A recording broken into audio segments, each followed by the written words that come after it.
السلام علیکم ویورز، آپ ہمارے چینل کو سبسکرائب کر دیا کریں اور ساتھ ہی بیل کے آئیکن کو بھی دبا دیں تاکہ ہر نئی آنے والی بریکنگ نیوز آپ تک پہنچتی رہے۔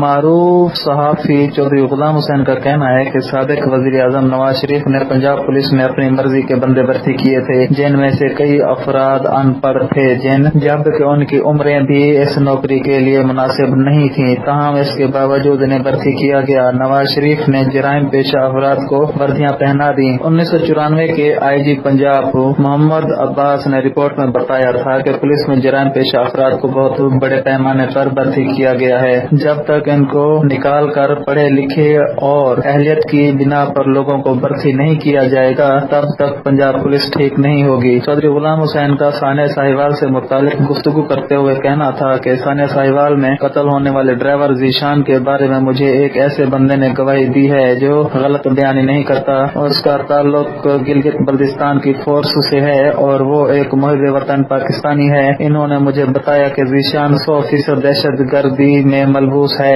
واضح رہے کہ ساہیوال میں 2 روز قبل CTD کی مبینہ کارروائی میں 4 افراد ہلاک ہوئے، جن کی شناخت خلیل، نبیلہ، اریبہ اور ذیشان کے نام سے ہوئی تھی۔